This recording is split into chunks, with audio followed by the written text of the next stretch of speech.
It's time for today's travel and cruise industry news. With the latest from travel and cruises around the world, here's your host, Chillie Falls. Good morning. Welcome to Travel and Cruise Industry News. Exciting day here for the channel. I'm really excited about today's show. But it is the first day of November 2022. I'm coming to you still from just on the other side of the Intercoastal Waterway from Stuart, Florida. A couple things that we will be getting to eventually this morning. Got to talk about the weather again. Tropical Storm Lisa continues to strengthen.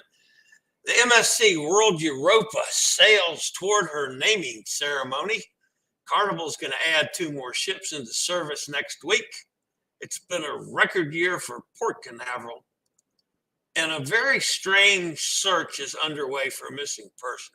That and a bunch more here at 11 o'clock this morning. Today, folks, by the way, is National Cook for Your Pets Day. You know, I usually do something that we eat, but take care of our four-legged friends today. Fix them something special instead of canned dog food or dry cat food or whatever. Take care of our buddies. If you're listening by the podcast, welcome aboard. You can always access the podcast via my blog, which is accessadventure.net, or wherever you get your podcast from, all the big hitters. Just search for Travel and Cruise Industry News, and that pops the fat travel guide. All right, tomorrow's show will be pre-recorded in the middle of the night because it's embarkation day for me. I've got to drive down to West Palm to get on the Margaritaville Express Paradise ship. It's a small ship, but we're going to see what it's like. And then, of course, when I get back in from that on Friday, I jump back over to Tampa and get on the Carnival Paradise with Cindy Lee and the Hubster and some friends. So I'm looking forward to that. And yesterday, many of you know that I ran down south a little bit and met with the lovely Bonnie for lunch in Palm Beach Gardens at the Waterway Cafe. It's so good to press flesh with some of the people that have been watching me all along and to meet Bonnie in person for the first time. I thoroughly enjoyed it. We had a fabulous lunch. We'll definitely do it again. All right, I'm excited today because my very special guest is Kevin Martin. He's got a YouTube channel. It's called 30 and a Wakeup. He's got 87,000 subscribers and over 10 million views. He gave up a 9-to-5 job in 2019 to travel full-time. We're going to find out a lot more about that and how he did it and what he's done. And I tell you, folks, he and I almost ran through the starting of the show just chatting. Neat guy. So with no further ado, Kevin, welcome to Chillie Chats on Travel and Cruise Industry News and Podcasts. Hey, Chillie, it's awesome. I've been listening to your podcast for a long time, so I'm excited to be on. It's an honor. I appreciate you having me. Okay, so I guess we ought to go back all the way. You were in the Navy for 20 years or so? Yeah, so I did 20 years in the Navy. Almost 10 of those years were at sea. I did 6 deployments. Mostly, or actually all of them between 7 months and 11 months at sea. And so very familiar with life at sea. A lot less port visits in the Navy than on cruise ships. So that's one of the genesis behind why I'm I want to do this cruising thing. Is I want to get back to sea. I miss it. I loved my time at sea. So. All right, you gave up the 9-to-5 job in 2019. Yes, sir. Tell us what you first did, how you got started, the whys and wherefores, and so forth. So I retired from the military and actually went to law school and became a lawyer. And I was living in New York City, going in every day. I enjoyed being a lawyer, but I was coming home every night watching, cruise ship videos, RV videos, travel videos, and I really miss traveling. In the military, I got to travel. In the Navy, I got to travel all the time. And I didn't realize how much a part of my life it had become. And I was going to work every day, making great money, but something was missing. And one day I was watching a YouTube channel called Beer for Breakfast, like one of the best YouTube names ever. And I was like, I could do what they're doing. Like I could start a YouTube channel and just start traveling. And so that's what I did. I quit my job. I signed up for a program called Remote Year. I was a little bit apprehensive about like traveling alone. So signed up for this program called Remote Year. And the way this program works is you pay a monthly fee. At the time, it was $2,000 a month. And that covers all your logistics of traveling, your lodging, your flights. You have a person that accompanies you. You have local people that help you get around the city you're in. And you basically move to a different country every 30 days. And so I did that for a year. So I lived in 12 countries in 12 months. That was 2019. It ended in March of 2020. So that was how I started. And I figured it was a great way to do YouTube, like 30 days in a country. That's where my name comes from, by the way. In 30 days in Wake Up, a lot of people are like, man, you look pretty old for 30. And I'm like, it's not what it means. In the Navy, when you're on a deployment, you have a countdown to when you're going to be home. And if you have 31 days, you'll say I have 30 days and a wake up till I get home. And because I was going to live in a country for 30 days, that's where that name comes from. I know it's confusing, but it's too late in the game to change it now. I know I have some of my subscribers in here, and they would say, "Yeah, don't change your name." Yeah. So. All right. So, just give us a few of the countries you lived in, so we get an idea of how vast this was. Yeah. So I lived in Peru, Lima, Peru, Mexico, Colombia, Chile, Spain, Portugal, Croatia, South Africa, Thailand, Japan, Malaysia, and Vietnam. So it was quite a itinerary. $2,000 a month, and it covered everything except I'm assuming you paid for your own food. Everything but food. But if you know anything about these countries, like food is super cheap. and every single one of those countries, food was like ridiculously cheap. All right, so you finish your first year, and the pandemic hits. Yeah, so I come home. That wasn't going to stop, Kevin. Tell us about that. Yeah, so I come home in March. I'd been traveling for a year. I wanted to hang out with my mom. So in March of 2020, I hung out with my mom, and that's right when the pandemic hit. And all of a sudden, I'm like, I'm a YouTube travel vlogger. I was just starting to get some traction, and now I can't travel. Like, what am I going to do? I actually had a cruise planned from Miami. I was going to start it off from Miami to Germany, and I was all excited about that. It was in April, I believe, April or May, and it was a 20-day cruise on MSC Divina, and I was super excited about it. And then the pandemic hit. Obviously, that cruise got canceled, and so now I'm a travel vlogger that can't travel. Like, what am I going to do? I mentioned earlier I was coming home watching videos about people RVing and people cruising, and so I was like, I'll buy an RV. And this was before everyone was doing it, because everyone thought like the world was going to end and nobody was going to have any money. And so RVs were dirt cheap. So I bought an RV, and I did that for a year. I traveled around the country for a year. It was an amazing experience. And yeah, that's how I handled travel during the pandemic. I bought an RV. Actually, it was a van, and I started traveling in the van. So where all did you travel in the RV?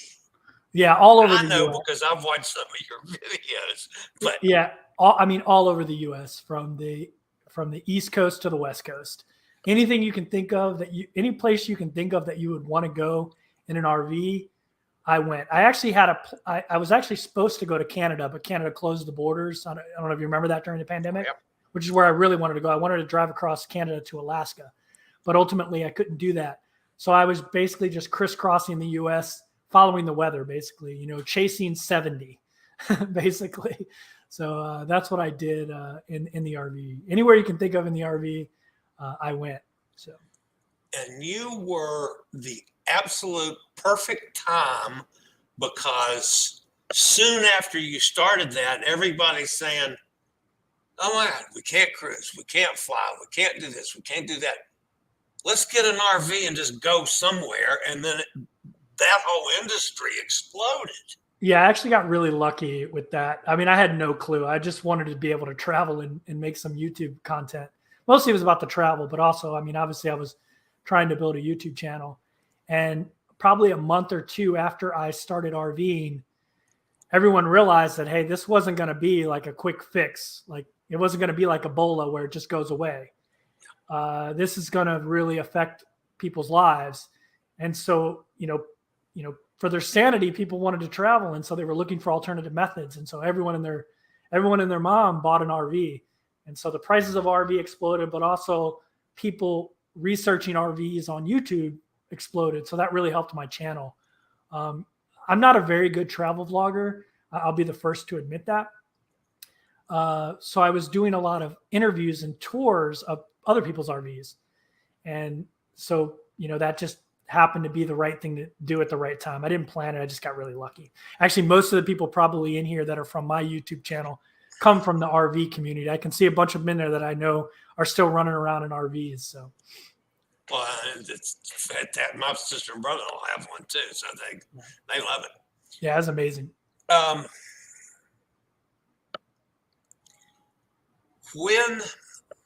right, you obviously, and we've been doing this roughly the same time. Maybe I've been doing it a little bit longer, but you have exploded where I never exploded. Yeah. Were you just at the right place at the right time? You say you're not a good vlogger. I disagree with that, but was it just pure luck and perfect timing for everything you've done? Yeah. I mean, honestly, again, I don't think I'm a very, there are lots of travel vloggers that produce way better content than I do and are way better at it than I am. I chalk a lot of it up to right place, right time. I mean, my number one video has 2 million views. It is a tour of an Airstream base camp. And I met this young lady, very nice young lady, traveling with her dog and her cat. And I filmed her Airstream base camp, uploaded the video, and 2 days later, Airstream released their new Base Camp 2. And so everybody was searching Airstream Base Camp in search engines and YouTube. And I had the most recent content, and it just exploded. And she's like she was already a little kind of YouTube famous anyway. Yeah. The girl I interviewed named Cass. And so that video just exploded. And my second most popular video was of a woman named Bev who had built out a van. And so everyone was looking to buy an Airstream or looking to build out a van. And so those two videos both exploded all at the same time. And that's where I got, of my 80,000 subscribers, I'd probably say 65 to 70,000 of them came from those two videos. So it's really about having like one or two home runs. Tara just said, sad the Cass sold that Airstream. Yeah. She just recently did that, actually. She wanted to change the way she traveled. And but yeah, Tara owns a RV and travels in it too. She's a very loyal subscriber of mine. Great person. Well, by the way, all of you guys that Kevin has brought over to my channel today, welcome aboard. We love having you. That's just terrific. You'll find that a lot of my guys in the chat room will carry on conversation. I claim every day that they pay absolutely no attention to me. They're just here to talk amongst themselves, but that's fine too. Yeah, same with mine. All right. So you are getting ready to, or your next step is to spend a year cruising. Yeah, so at least a year. So it's something I've been wanting to do for a long, long time, to be honest with you. And it's something I knew I was going to do at some point. And I actually came home because I had a little bit of a health scare and a medical issue I needed to take care of. Nothing life-threatening, but serious nonetheless. And I really revisited all of my dreams of cruising, and also all the YouTube channels that I watched when, before I started my adventure, like your channel, Emma Cruises. I remember talking to Emma Cruises when she had like 1,000 subscribers. Yeah. And so I started revisiting all these channels and just kind of fell in love with the idea of getting back to sea. It's been a long time for me since I've been at sea, and it's something it's something I want to do. I love like stories like Super Mario, and it's something I've wanted to try to emulate. But I mean, I guess he is a solo cruiser, but as a solo cruiser that uses different lines and is searching for deals. So, what kind of budget have you set up for yourself for a year or more of cruising? yeah, so I'm looking at trying to stay around 100 a day for the real cost of a cruise. And what I consider the real cost of the cruise is the cruise cost, port fees and taxes, and the gratuities. Everything above that is like extra spending. And I'm a pretty frugal guy, and I don't tend to spend a lot of money on different things. So, that's my goal. Will I be able to do it? I have no idea. So far, like a lot of people said, there's no freaking way you can do that. But to be honest with you, so far, it's actually been pretty easy. I remember someone saying, I really like princess cruises. I know some people don't. I'm not really a party person. I'm more of a lifestyle type traveler. I'm not really into the party scene. And a lot of people were saying there's no way you can get princess cruises for $100 a night. And I'm like, it's actually pretty easy. Like my first cruise is $74 a night. Everything, that's everything. And so, and actually they gave me 450 of onboard credit. So if you factor that in, it's really like $40 a night, So, so that's my goal is $100 a night. I know, one of the things that go ahead. Sorry to interrupt you. No, go ahead. Yeah, I'm not tied to that number, but that's my goal is to keep it around 3,000 a month, all in. Will it be more than that sometimes? Probably during the peak seasons, it'll probably be higher than that. But I'm also like not tied to any port. I'm not tied to any cruise line. I'm not tied to any itinerary. For me, it's all about the ship life. The itinerary is secondary. It's great, but for me, it's secondary. So I can kind of just go. I can do everything last minute. And so for me, it's. I don't think it's going to be too much of a challenge to stay in that price range. One of my biggest challenges, I've been lucky. I've done 19 cruises this year, and I've got 4 more to go by the end of the year. That's so awesome. I'm going to be up in the 130. I think it's 132 days, which for me that's awesome. That's amazing. One of my biggest challenges, and it hasn't been. I've really found out about it this past week, is getting the Wi-Fi signal so I can do what I want to do on board the ship. Yeah, I know that's going to be a challenge. I had the same challenge when I was RVing. Yeah. I was RVing a lot of very rural locations, and this was before Starlink, and so there wasn't any great way to get cellular connection, and so that's a challenge I've dealt with. Yours is a little bit different because your shows are timely, where mine I can film for a month and just edit, have 10 videos and just line them up. And then while I'm at sea and maybe the Wi-Fi is spotty or crappy, I've got videos releasing. I don't even have to worry about it. I have them automatically set up to release. And so for me, it's not so much of a challenge as it is for you. So I'm not super worried about Wi-Fi, but I totally get that for someone that your show is timely.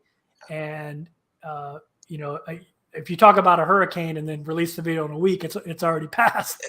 No one's going to watch the video. Yeah. So I get that it would be a lot more challenging for someone that's making the kind of videos that you're making and the kind of videos your audience expects. So, but for me, I don't really consider it that much of a challenge.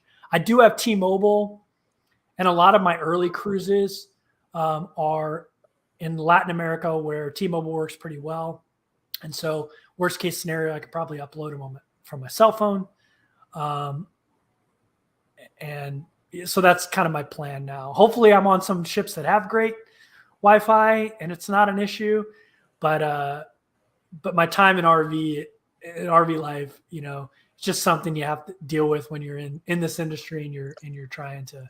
From a nuts and bolts kind of standpoint, what are you using for filming and editing, and what kind of camera are you using? Are you are you really into photography? Or, I mean, this is, Yeah.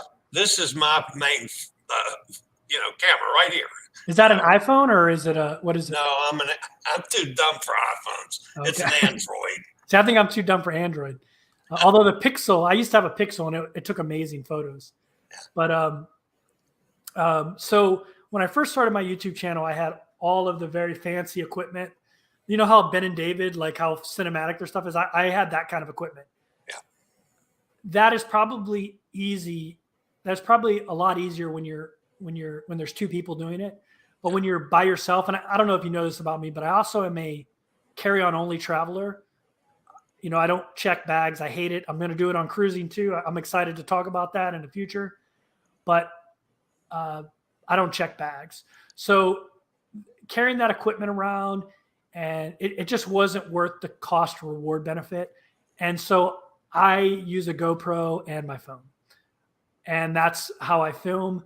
The technology in the phones nowadays is almost as good as my $7,000 setup a couple years ago.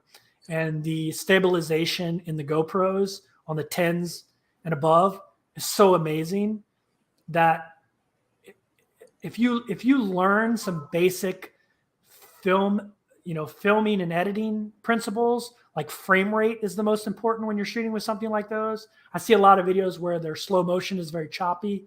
Yeah. It's because they don't understand how to set their frame rate on their editing. If they did that, it would be smooth. I tell people all the time, some of the best YouTubers out there film with their phone. Some of the very best. And so all you need is a phone. And as a carry-on only, I just got tired of lugging around that gear, and it didn't really add a whole lot other than, like, when you watch like Ben and David, you'll see like their background is very like it's called bokeh, is very blurred out. That's because they have a really good camera and lens, or really good lens actually. And you can't really get that with a GoPro. You can get it a little bit with an iPhone and the other cameras, but not as buttery looking. But that's the only place you really sacrifice is that buttery background. And to me, it's just not worth the extra cost and space it takes up in, space is a commodity when you're a full-time traveler. And so when you got to carry all that stuff around, it's difficult. So sorry, that was a long answer to a short question. I film with my iPhone 90% of the time. So. Okay. All right. Well, I've never invested in a GoPro. I've been tempted to 3 or 4 times. And then one thing's come along, and I said, I'll put that off another month. And I keep getting just using the phone. So I tell people just buy the 1-year-old GoPro. They're always like super cheap, and they're on the 11 now. Maybe they're on the 12. I don't know, but the 10 is amazing. So, okay, and it's pretty cheap now. So, all right, when do you leave on the next adventure? All right, so my full year at sea doesn't start till February. However, I do have a shakedown cruise in December. So December 2nd, I'll be on the Ruby Princess doing a Panama Canal transit from LA to Galveston, Texas, where the Ruby Princess is going to be home ported. It's a 16-day cruise, and I'm using that as like to figure out what kind of clothes I'm going to need, how I'm going to need to pack. I'm using that as kind of my shakedown cruise. In the Navy, we call like your first cruise a shakedown cruise. You kind of figure everything out. What's going to break on the ship, but I'm figuring out what's going to break with me, what I'm going to need to film, what clothes I'm going to need, things like that. So December 2nd, I'll be on the Ruby Princess. I'm super excited about it. Princess is kind of a love of mine. I grew up, my grandmother used to watch The Love Boat. And so anytime I'm on a Princess cruise ship, it makes me think of her. And so I love Princess. So I'm excited. That's where I'm going to start off at. But I do have 5 other cruises booked already. I have MSC Meraviglia for 11 days, Sky Princess for 14 days, the Enchantment at Seas for 28 days. I'm doing out of Baltimore. They have two 8-day cruises with different itineraries, and then a 12-day cruise with a different itinerary. So I'm doing 28 days on Enchanted Princess and Aroa, back to back to back. So that should be interesting. And then I think I'm on, let's see, I think I'm on a Norwegian cruise ship right after that, down out of Miami. So yeah, so far I have, I'm excited about it. I got a bunch of cruises booked and just waiting around to go. The only one that I've been on is Meraviglia, and I love it. Yeah, I'm excited about Meraviglia. I'm excited about it. I'm hoping to be back on Meraviglia sometime this year, because when I was on Meraviglia, I really hadn't honed in on my direction toward the accessibility issues. Yeah. So I'd like to go back and redo everything I did when I was on Meraviglia and look at it from an accessibility standpoint. So. Yeah, I definitely would like at some point to interview you about that. I mean, I know this is like an offline topic, but for my audience to see, because I think it's just invaluable. I saw you do an interview, I think, on Mr. Bucket List.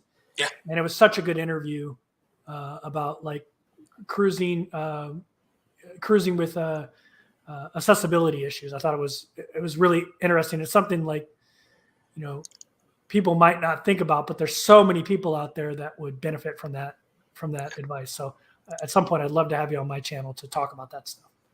Anytime you want, we can do that. Yeah, I'm like you. I'll sit down and talk anytime about this. Yeah. That's my life now. I am. So. Yeah. All right. Well, I need to get on to get with some news this morning. We will eventually get over in the chat room and see if anybody has any questions for us. But for now, I got to take care of business. Yeah, I'll stick around in the basement, and you can bring me up if there's any questions to talk about. And thanks for having me. If I don't, thank you so much for being here. This has been just fantastic, and we're definitely going to do it again. I promise you that. Yeah, I'm excited to talk to you again about like how everything's going. So, okay. All right. Well, I'll be back when we get to the chat room. All right. Sounds good. All right, guys, and I do have to pause real quickly for a word from one of our network sponsors, and then we'll cover a little bit of news here this morning. Be back in a second.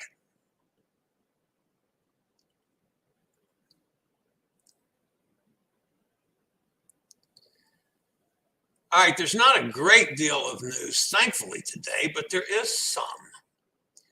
Of course, we got to talk about Lisa, which was named since we were on the show yesterday.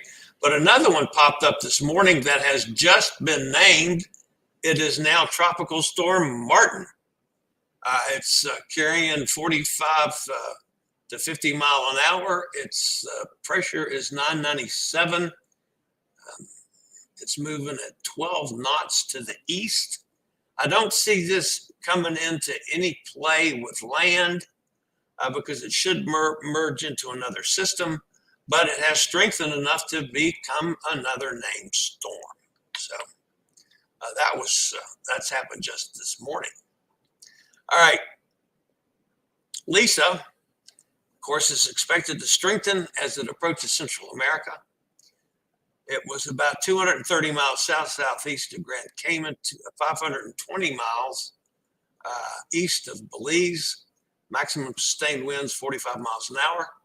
It's moving west at 14. Pressure's down to 1,004 millibars. Hurricane watch is in effect for Bay Islands, Belize coast from north of Puerto Barrios to south of Chetumal. A tropical storm warning is in effect for the Bay Islands and the entire coast of Honduras. Tropical storm watch is in effect for Guatemala from the border with Honduras to Puerto Barrios, Mexico from Chetumal to Punta Canaveral.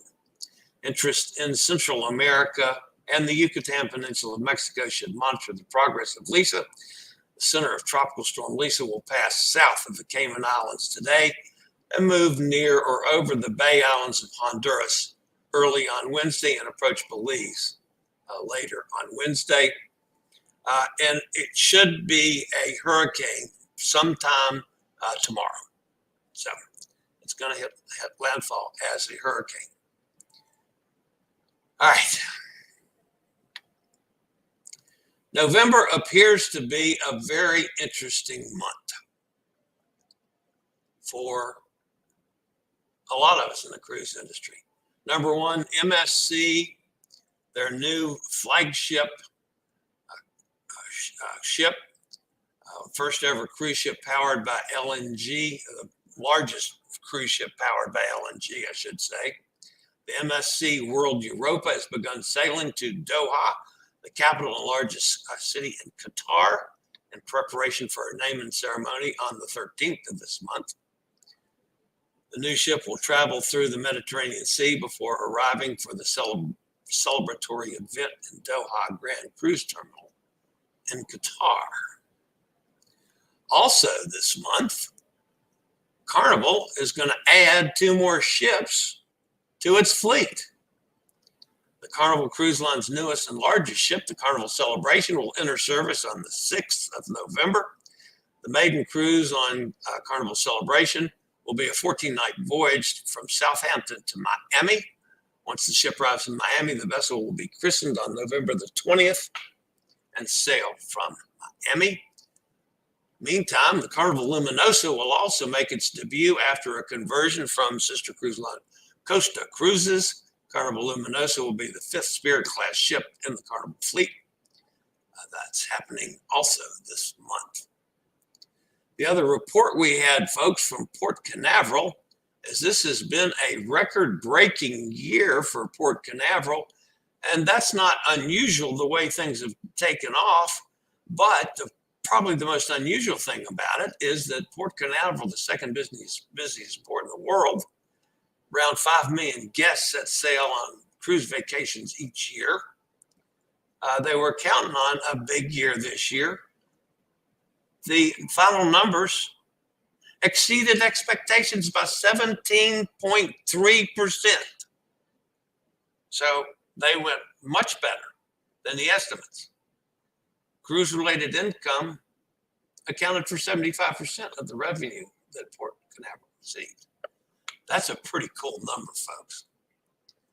All right, this is a strange story, folks. You know, I sometimes have to use these stories, and I don't like to, but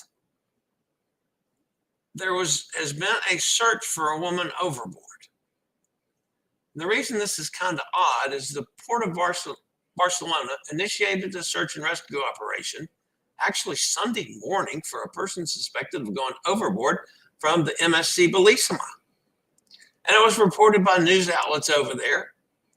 A helicopter marine rescue crafts were scrambled to search for the missing persons at the entrance of Bucana Sud after the alarm was sounded. Port of Barcelona has reported the incident. The problem, Ben, is when they boarded the ship and pulled up all the film from the cameras on the Bellissima, the cameras didn't show, they had no detection of anybody going overboard, which according to the latest statement by Civil Guard makes it unlikely that the missing person was sailing aboard the vessel. Well, who started the missing person then? If that is so unclear how the incident happened, and if the missing person may not have been on board the ship, it's just very confusing and very weird. According to the port authorities, the incident does not affect the rest of the port activities and the vessel's movement. So, I mean, they've gone on and sailed on. But the search is still going on, but they don't know for sure that somebody's overboard. Weird. Just absolutely weird. All right, I'm going to pull Kevin back up here. We're going to jump over to the chat room real quickly. I'm kind of running out of battery power today, too, because I've been working here at my nephew's house. Let's jump over in the chat room and see if anybody has any questions for us. D Walker, you had commented to him. D Walker, welcome aboard. Nice to have you with us. Hi there. Tom says hello to everybody. Mike's with us. Elvie, there's one of your people. Yeah, she's one of my moderators. Great. Ken is with us up in Pennsylvania. D Walker says, hi, y'all. Dennis is with us. Hi, Dennis. Cindy's here. I'll be with Cindy on the Carnival Paradise. On Saturday, we sail. No chocolate, onions, grapes, sultanos.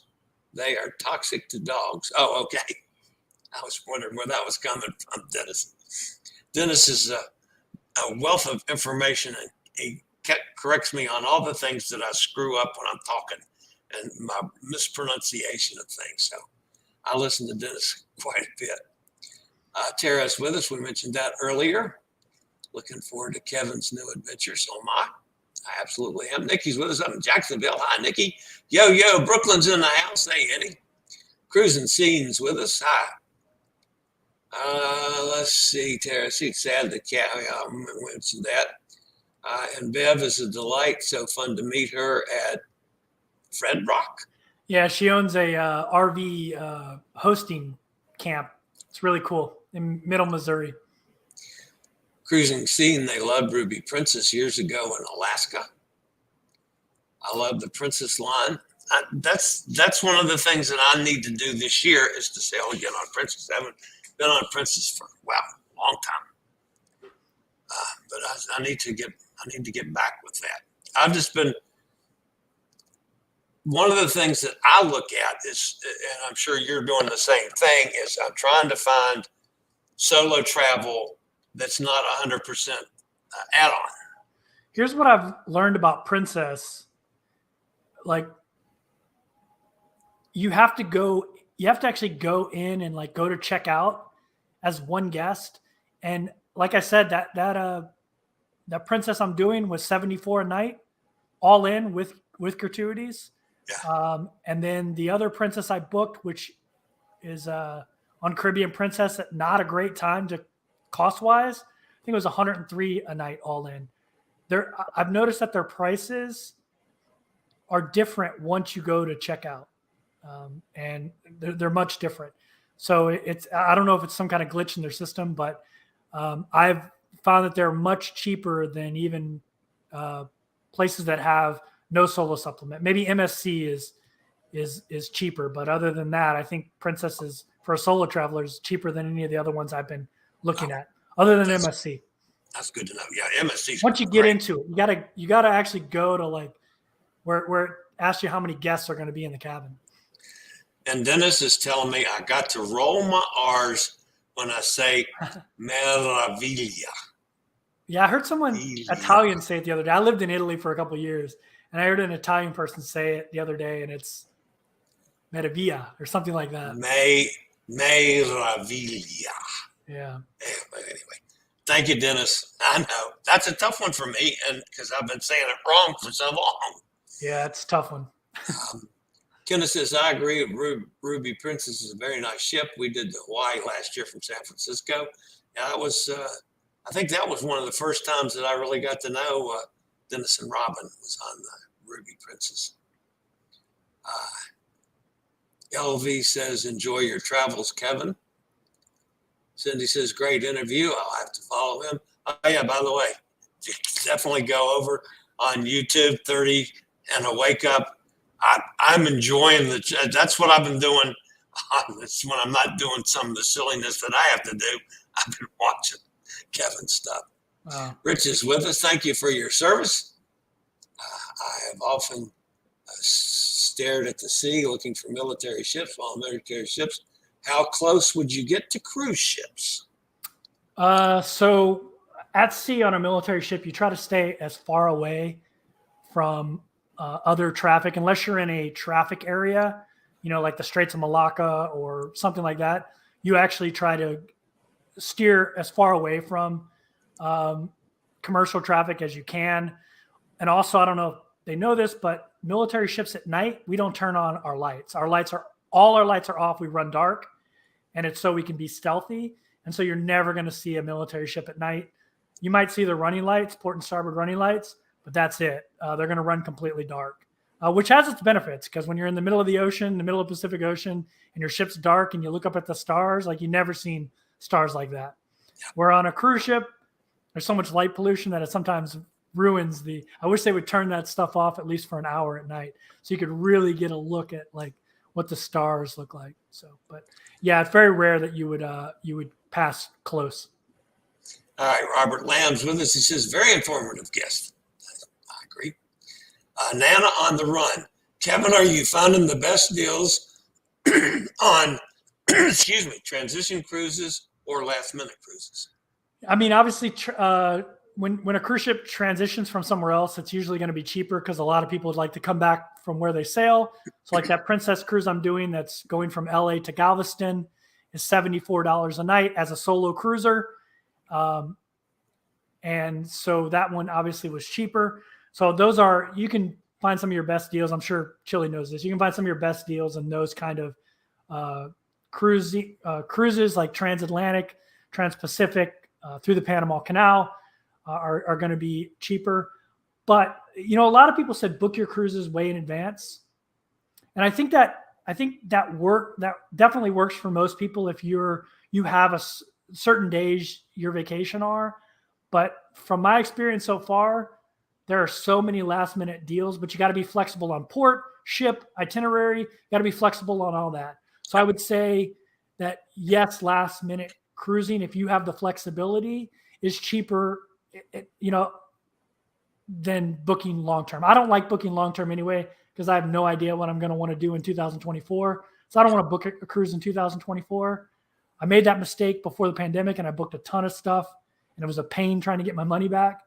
And so now I'm kind of a last minute type of person. And I just look for cruise deals. You just have to, if you're paying attention, you'll see like massive drops all of a sudden for no particular reason. Like that Princess cruise, it was a $900 base fare. And then one day it just fell to $400. And I booked it. I actually put it on the Cruise Solo Facebook page. And within an hour, it was back up. So I just got lucky in my timing. And when you see those deals, you got to jump on them. I mean, it was the cruise fare was $400 and they gave me $450 of onboard credit.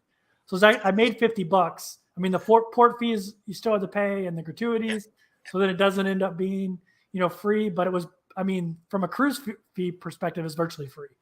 So anyway, I would say last minute is the way to go, and just paying attention, because you never know when. Chillie knows this. The cruise cabin prices are based on availability. So at some point, someone in Princess said, "Hey, we're not selling enough of these inside cabins. Make them $400." And I just happened to do it. I bought it, put it on Cruise for Solos. An hour later, it was up to $6.99, and now I think it's $9.99. So it's all about like availability. So you just have to pay attention. See a cruise you want, monitor it, and Tara says that she asked, "Is there any way to avoid single surcharges?" So I'm going to do a video about this, and I know I'm new to this, but I'm not new to traveling and expenses that come with traveling. And here's my opinion on solo supplement. Solo supplement and solo and studio cabins are a marketing gimmick. What really matters is cost per day. You can have a 0% solo supplement and have a cruise with a solo supplement and pay less on the cruise with a solo supplement. You have to ultimately get down to that cost per day, and that includes 3 costs, in my opinion: cruise fare, taxes and port fees, and gratuities, because those are things you have to pay. And so the whole solo supplement thing, I realized really quickly, was just a marketing gimmick. I remember I was looking at a Norwegian cruise, and the studio cost more for the cruise than the mini suite did. Yeah. The inside cabin, which, you know what another word for an inside cabin is when you book as a solo cruiser? Studio cabin. Like, don't get caught up in that studio thing. An inside cabin is a studio cabin. Right. So it was half the price with a supplement, with a 20% supplement. Even though the studio cabin had no supplement, it was half the price. So I think that would be my advice to people, is not get caught up in the solo supplement. Look at what the cruise is going to cost you per day when the final cost is calculated. I think that solo supplement and studio cabin is just a marketing gimmick. All right. I hate to end this. No, quickly. it's okay. We have a bunch more comments and questions, and folks, I apologize, but I'm about to get kicked off because my battery is out. That's fine, Chillie. I'm sorry. I talk too much. No, my goodness, no. We will definitely do this again. So, all right, guys, that's going to wrap us up for today. Kevin, again, thank you so much for being here. I look forward to getting back with you soon on both channels, on this channel and on yours, anytime you want to. Yeah, I don't know if you saw it, but Mr. Bucket List gave you a super sticker. So I love his did he? channel Oh, too, I by the missed way. that. Oh, Yeah, thank you, I Justin. love That's his great. channel too, by the way. So it's cool Yeah, to see him in here. he's terrific. All right, guys, that's going to wrap us up for today. I'll see everybody day after tomorrow. Tomorrow's pre-recorded, don't forget, because I'm embarking on a ship. All right, that's it, guys. Have a fantastic day. As always, stay safe, stay healthy. Think about cruising. Hopefully one day soon we'll all get together on the high seas. Later, y'all.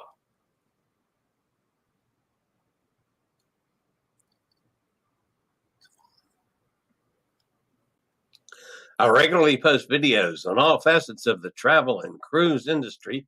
So if you like to keep up with the latest in cruise ships, ports of call, cruises themselves, Chillie chats, and travel and cruise industry news, just hit the little subscribe button in the lower right-hand corner, hit the bell notification so you'll be notified when a new video is up or we go live.